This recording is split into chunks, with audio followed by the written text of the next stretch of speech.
Oi pessoal, vamos dar prosseguimento aqui ao nosso curso de conhecimentos iniciais de informática, conceitos iniciais de informática e hardware. A gente já está na parte de hardware aqui, essa aqui é a nossa aula de número 8.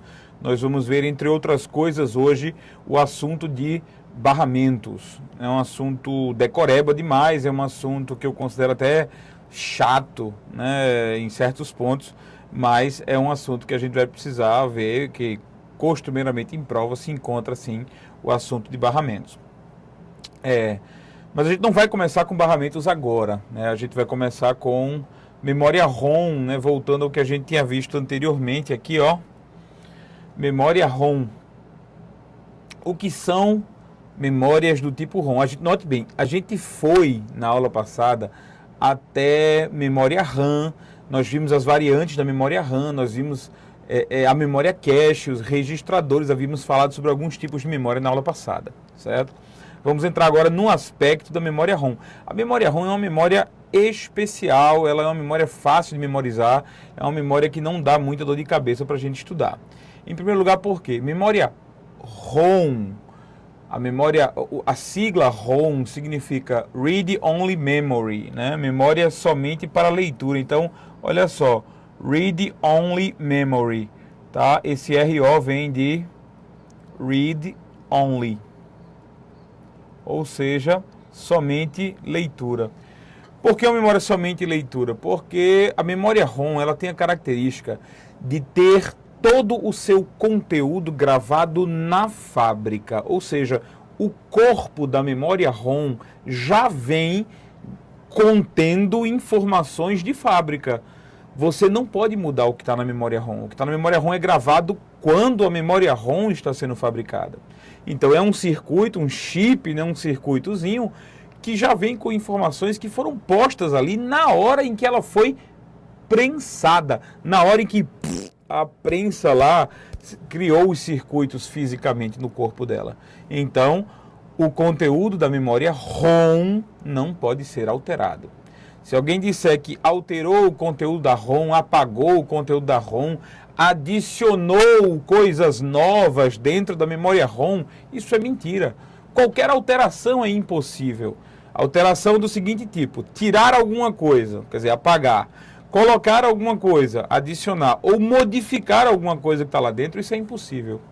A memória ROM sai de fábrica com aquele conteúdo e vai ter aquele conteúdo para sempre e não poderá ser mudado por ninguém. Ok? Então, memória ROM,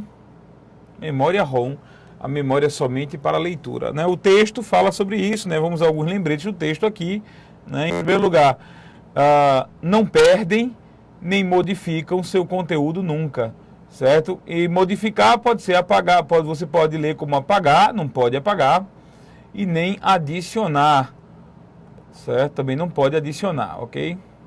É proibido.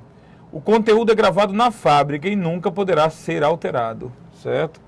Nos computadores atuais parece até meio absurdo, parece realmente meio absurdo você ter uma memória no seu computador que você não possa escrever nela. Parece um absurdo. João, eu não posso colocar informações dentro da memória ROM? Não posso? Não pode. Então, para que serve? Se normalmente quando eu uso meu computador, eu vou colocar coisas no meu computador, vou colocar coisas novas no meu computador, trabalhar com coisas novas no meu computador, gravar informações. A ROM parece não ter sentido. Pois é, pessoal, mas é o seguinte: quando um equipamento sai de fábrica, ele sai de fábrica com algumas instruções básicas de funcionamento. Por exemplo, a placa-mãe do computador. A placa-mãe do computador, ela tem algumas instruções básicas que são usadas especialmente quando você liga o computador. Na hora que você liga lá o computador, né? Algumas instruções têm que sair de um local fixo, que nunca muda, que é justamente a memória ROM. Então, a memória ROM, ela é importante para os computadores porque ela traz consigo, ela guarda consigo um programa chamado BIOS, certo? É o programa que inicia o computador, o programa que inicia a máquina. Então veja só, BIOS é um programa, sua função é acordar o computador, o BIOS é o despertador do seu computador, certo? Acordar o computador. O BIOS é um programa que está guardado numa memória ROM contida na placa-mãe, ok? Então, se disser assim, o seu computador não tem memória ROM, isso é falso. O seu computador possui memória ROM. Só que a memória ROM do seu computador, ela guarda pouca coisa. Na verdade, não há muito o que guardar na memória ROM, obviamente. E no seu computador, especialmente, isso que é guardado na memória ROM é um pequeno programa conhecido como BIOS, ok? Então, BIOS está guardado na memória ROM, tá? Aí, se alguém diz para você, ó, João, fulano, o fabricante da placa-mãe tal, ele deu o direito do usuário a alterar o BIOS do seu computador. O que você acha disso? Você, aluno, o que acha disso?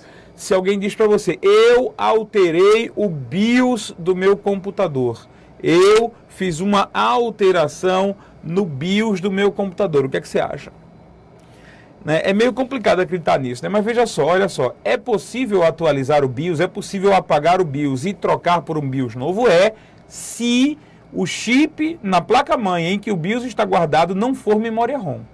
Se o chip da placa-mãe for memória ROM, é impossível alterar o BIOS.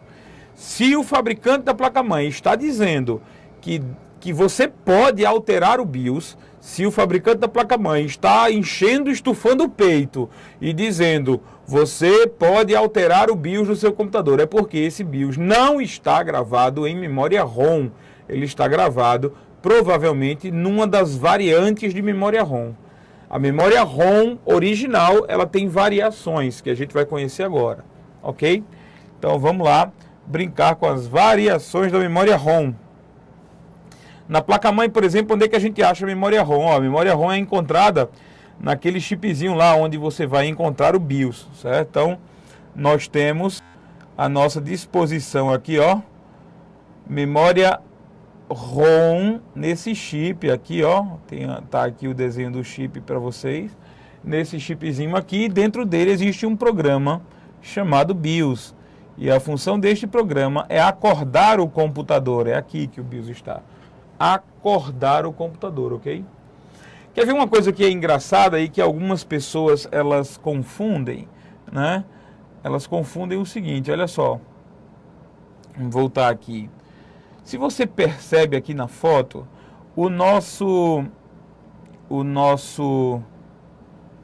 chip do BIOS está aqui, né? E ao lado dele existe uma coisa que parece uma bateria de telefone, uma bateriazinha, uma pilha, daquelas pilhas de telefone, pilhas de relógio, né? Isso é realmente isso é uma pilha, é uma bateria, tá? Ela serve para alimentar a placa-mãe quando o micro estiver desligado. É uma bateria de tipo bateria de agenda eletrônica, bateria de relógio, certo? Um detalhe é que muita gente atribui esta bateria ao BIOS. Quer dizer, se perguntarem para você, para um técnico mesmo, pergunta para o técnico, para que serve aquela pilha lá na placa-mãe? Ele vai normalmente dizer, é a pilha do BIOS. Ele está errado. Está muito errado. Por quê? Peraí, vamos levar em consideração, o BIOS não está gravado na memória ROM, não parte desse pressuposto, né? O BIOS está gravado na memória ROM. Se o BIOS está gravado na memória ROM, ele não tem risco de perder conteúdo. Não existe o risco. A memória ROM é imutável. O conteúdo que está na memória ROM não pode ser alterado. Concorda? Então não existe esse risco. Não existe, tem que ter uma bateria, senão o conteúdo do BIOS se perde. Não tem que ter. Essa bateria, ela serve para alimentar o relógio e o calendário do computador, que ficam atuantes mesmo quando o computador está desligado. É a razão pela qual, quando você liga o seu computador, o calendário e o relógio estão atualizados. Eles não estão atrasados, não é verdade? Então, essa bateria, ela serve para alimentar o relógio e o calendário do seu computador. E não o BIOS. O BIOS é um programa gravado numa memória ROM, ou nas variantes da ROM. Ele não precisa de energia elétrica, ele não precisa ser alimentado de energia elétrica para funcionar, ok? Então, não é... Com certeza não é a bateria, não serve para o BIOS, ok? Vamos lá.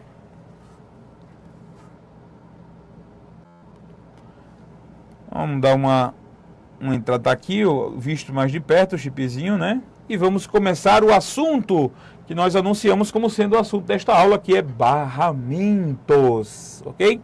Olha só um detalhe, barramentos são caminhos, são as vias de comunicação que interligam os diversos componentes do computador, tá? Então, barramentos são vias, barramentos são caminhos, ok? Vias ou caminhos por onde a informação trafega no seu computador. Basicamente, nós podemos dividir em dois tipos. Primeiramente, a primeira divisão didática que nós fazemos é dividir em dois tipos. Os barramentos de expansão, que são os barramentos menos importantes ou secundários. Nós também chamamos de barramentos de entrada e saída. E o barramento de sistema. O barramento de sistema é, sem dúvida, o equipamento, o barramento mais importante do seu computador. Nós vamos conhecer tanto o barramento de sistema quanto os barramentos de expansão, ok? Então, vamos lá. Barramento de sistema é o mais importante do seu computador. O principal barramento do computador. E os barramentos de expansão, note que está no plural, barramentos, né? Porque são vários. Ou barramentos de entrada e saída são aqueles barramentos que servem para fazer a conexão dos periféricos. Servem para conectar os periféricos, ok? Vamos passar para o próximo slide aqui. O desenho é mais ou menos o seguinte, né? O barramento de sistema, ou o principal barramento do seu computador, seria mais ou menos a Avenida Paulista do seu computador, a Marginal Tietê do seu computador, não sei. Então, o barramento de sistema, ele é o barramento que interliga ninguém menos que os componentes principais, a CPU e a memória RAM. Então perceba, a CPU e a memória RAM se comunicam por meio do barramento de sistema. Todos os demais componentes periféricos, como mouse, teclado, impressora, webcam, scanner e etc., se comunicam por meio de barramentos de expansão, se comunicam por meio de estradas secundárias, barramentos não tão importantes, que fatalmente vão se comunicar por intermédio de circuitos próprios, chamados circuitos controladores, vão se comunicar com o barramento de sistema. Então perceba de novo aqui, tá? A nossa CPU e a nossa memória principal, elas estão interligadas por meio do barramento de sistema. Os componentes do computador, os demais componentes, eles estão interligados por meio dos chamados barramentos de expansão. Certo? Os barramentos de expansão. Tá? E aí o que acontece? Os barramentos de expansão vão se conectar mediante circuitos especiais, vão se conectar ao barramento de sistema. Ok? Aí aqui você lembra, os barramentos a gente tem que decorar vários, né? Barramento USB, barramento SATA, tem muitos nomes de barramentos de expansão para a gente decorar. Os barramentos de sistema, o barramento de sistema, ele vai precisar ser estudado com um pouco mais de detalhamento depois. Mas os barramentos de expansão é basicamente decorar seus nomes e suas funções. Vamos lá. Os barramentos de expansão são aqueles caminhos, né, aquelas vias. Lembre-se porque barramentos são caminhos, né? Barramentos são caminhos, são vias de comunicação. Então, os barramentos de expansão são os caminhos que vão interligar os periféricos ao computador. Então, os dispositivos periféricos, dispositivos que ficam na periferia do computador, né, também chamados de dispositivos de entrada e saída, eles são ligados ao computador por meio dos barramentos de expansão. Certo? Nós podemos classificar os barramentos de expansão em dois tipos: barramentos externos e barramentos internos. Certo? O que são barramentos externos e internos, o nome já diz tudo. Barramentos externos são aqueles que servem para ligar equipamentos externamente ao gabinete. Mouse, teclado, impressora, scanner, microfone, etc. São dispositivos ligados em um barramento externo. Internamente, porém, ao gabinete você tem placa de som, placa de rede, placa de modem, placa do escambau. Esses equipamentos são ligados por meio de barramentos internos. Ok? Então, barramentos internos só existem para ligar equipamentos dentro do gabinete. Barramentos externos, apesar de existir na placa-mãe, eles têm saídas, portas, que permitem a conexão de dispositivos externos ao computador, certo? Existe uma outra classificação dos barramentos. Essa outra classificação diz respeito ao fato de serem seriais ou paralelos. Então, o barramento pode ser considerado serial ou paralelo, certo? Qual é a diferença entre serial e paralelo? Olha só, a diferença é a seguinte. Um barramento serial é basicamente formado por uma única linha, um único fio. Então, o barramento serial ele transmite cada bit de uma vez.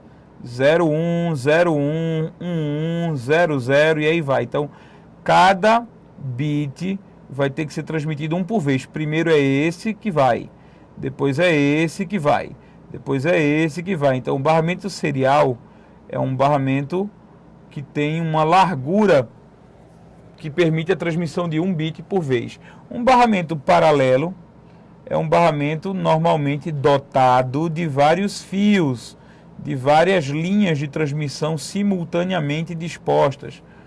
Então, por exemplo, isso aqui é um barramento paralelo. Certo? Ó, eu posso transmitir 01, 01 de uma vez e depois 11, 00 na outra vez. Então, aqui eu levo 8 viagens para transmitir tudo. 8 ciclos. E aqui eu transmito esses 4 de uma vez, depois mais esse 4 na segunda vez. Portanto, eu usei só 2 viagens para fazer isso aqui. Ok? O barramento paralelo é um barramento que tem várias linhas de dados dispostas em paralelo para transmitir vários bits de uma única vez. Se eu fizer a você a pergunta agora, qual dos 2 barramentos você acha que é mais rápido? A sua resposta vai ser provavelmente exatamente, o paralelo. Só que você está enganado, né? A tendência é a gente pensar que o paralelo, por ser mais largo, ele transmite mais informação. Por viagem, sim. Mas o barramento serial, pelo fato dele não ter paralelismo, pelo fato de não ter 2 fios juntos, você pode aumentar bastante a frequência desse barramento. Você pode aumentar bastante o número de viagens por segundo. Então, o número de ciclos num barramento serial pode ser maior, que compensa o barramento serial ser mais estreito, mas transmitindo com uma frequência maior. Para você ter uma ideia de que a indústria entende isso, todos os barramentos novos são seriais. Todos os barramentos antigos são paralelos, por incrível que pareça. Então, barramentos novos, barramentos atuais, como por exemplo o barramento USB, você conhece o barramento USB, que é onde você conecta o pendrive, ele é um barramento serial. E muitos outros barramentos novos são seriais, como a gente vai ver agora, certo? Portanto, barramento serial, né? O barramento serial, pergunta, o barramento paralelo, ele é necessariamente mais rápido que o serial? A resposta é não. O serial tem sido o preferido, o queridinho da América, o preferido da indústria, certo? Vamos ver agora. Olha só. Vamos começar pelo barramento mais conhecido, obviamente, o barramento USB. O barramento USB, ele é dotado das seguintes características. Ele é serial e ele é externo. Ou seja, ele é feito para equipamentos fora do gabinete. O barramento USB, ele pode ligar simultaneamente até 127 equipamentos.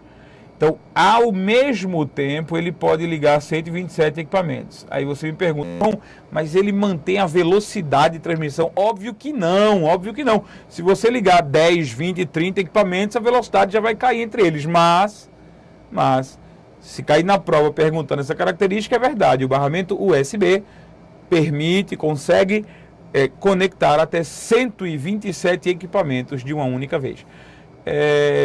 Difícil é pensar em todos eles, imaginar 127 equipamentos conectados ao barramento USB, que é difícil, certo? A não ser que sejam 40 impressoras, 10 mouses, 20 teclados, 40 scanners, né? Aí você consegue chegar aos 127.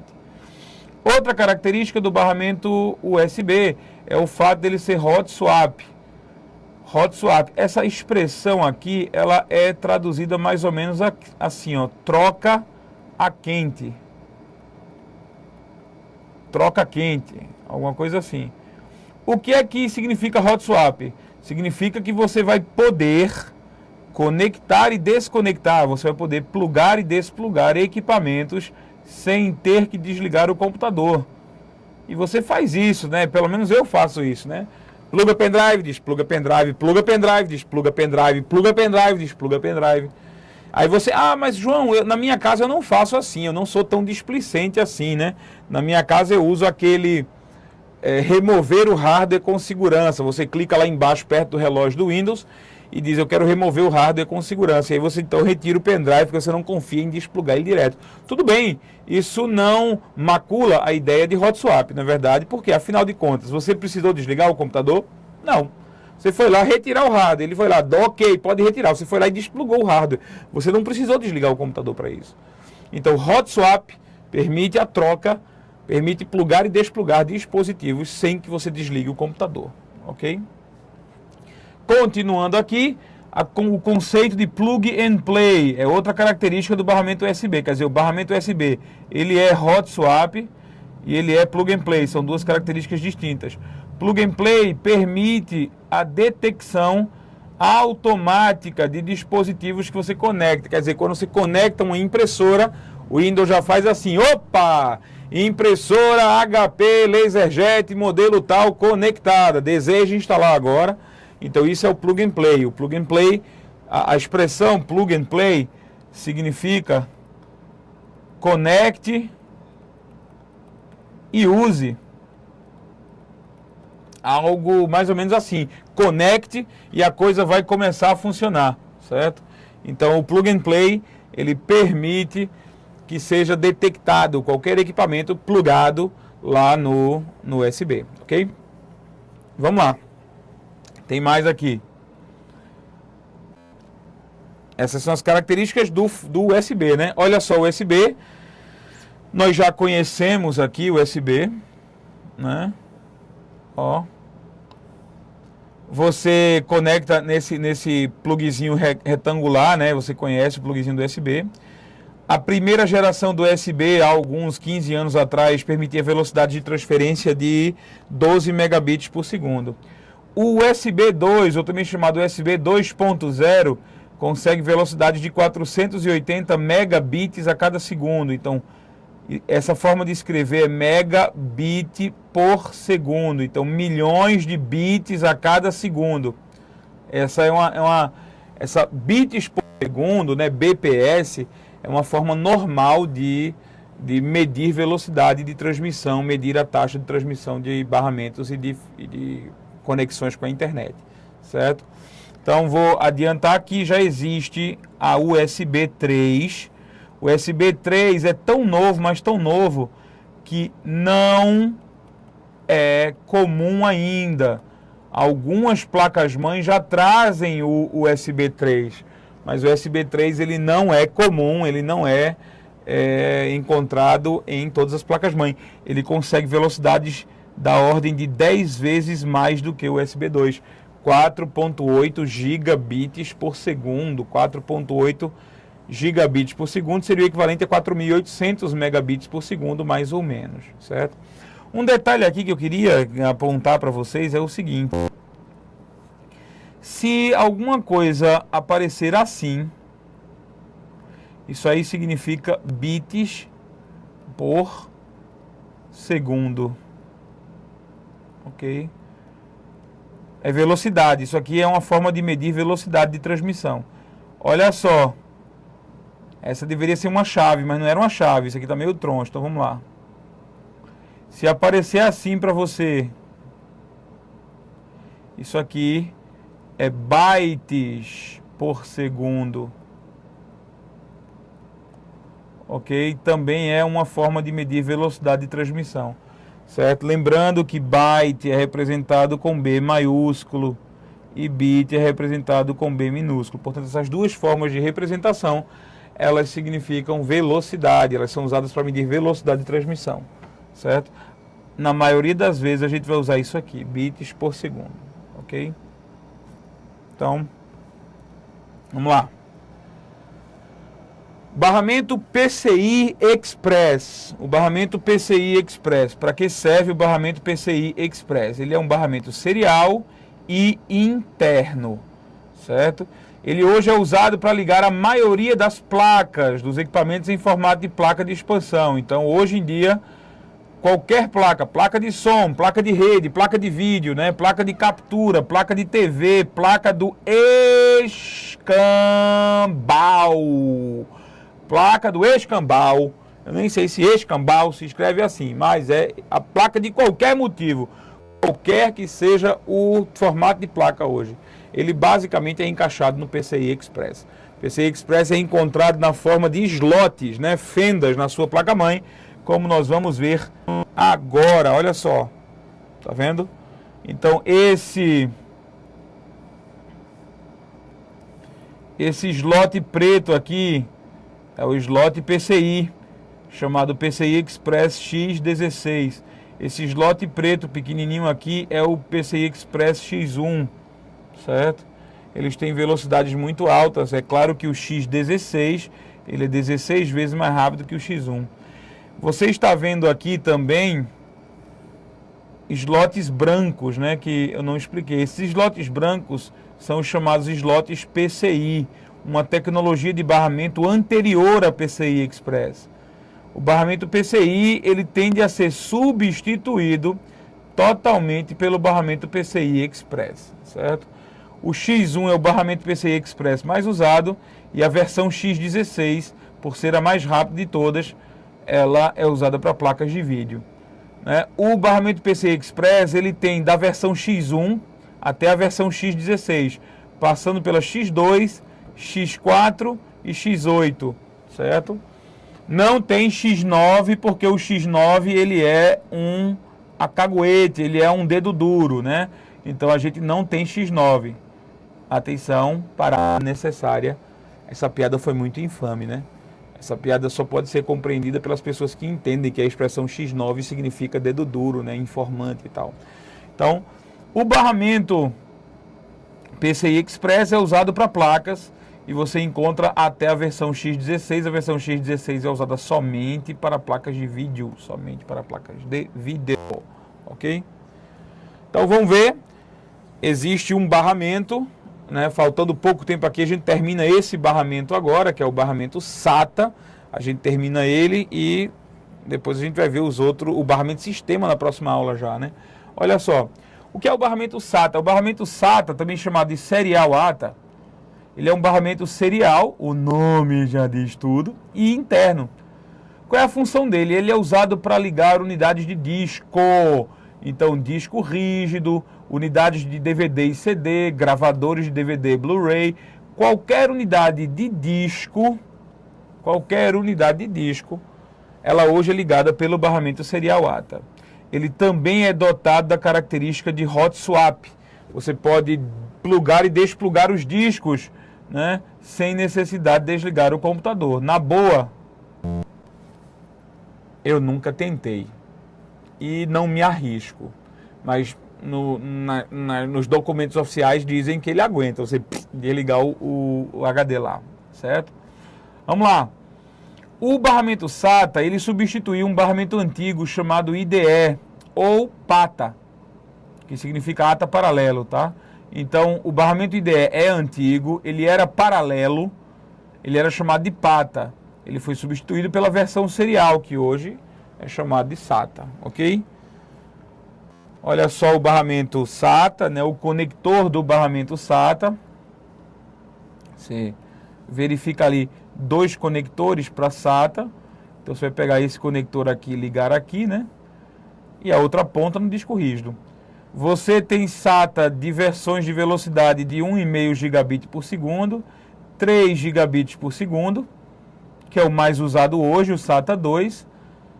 E você tem barramentos SATA, que é o chamado SATA 6, que consegue transferências da ordem de 6 gigabits por segundo. Isso aqui não é comum ainda, não se encontra em placa-mãe constantemente. Existe o eSATA, atenção para isso, existe uma versão do SATA que é externa, ou seja, existem casos de... Deixa eu aparecer maior aqui. Existem casos de plugs, né, conectores externos ao gabinete, ficam lá na porta, na frente do gabinete, em que você pode plugar um HD, um disco rígido externamente através do eSATA, ok? Então existe conector SATA externo para pegar discos rígidos fora do gabinete, ok? Tudo tranquilo? Bom, com isso a gente conclui aqui os barramentos, né? A ideia de barramentos de expansão. No início da próxima aula já começaremos com barramento de sistema. E está faltando pouco para a gente concluir o nosso curso de introdução em hardware, certo? A gente está analisando já hardware, assunto que é comum em muitos concursos, ok? Muito obrigado pela tua participação, pela tua colaboração. Fica com Deus. Deus te abençoe sempre. Qualquer coisa que você queira, você sabe que qualquer dúvida que você tenha, qualquer reclamação, crítica, você pode fazer diretamente a mim ou ao atendimento. A gente vai te atender o mais rápido possível e a gente vai tentar fazer sempre o melhor para que você tenha aqui no Eu Vou Passar sempre o melhor conteúdo pelo custo mais acessível e com direitos a ficar com material para você, ficar com a aula para você, baixar para o seu computador, para o seu tablet, para o seu celular. Você sabe que a gente está aqui para lhe ajudar. Então, muito obrigado pela colaboração, muito obrigado por estar participando como aluno VIP, muito obrigado. Fica com Deus, que Deus te abençoe e até a próxima aula, se Deus quiser.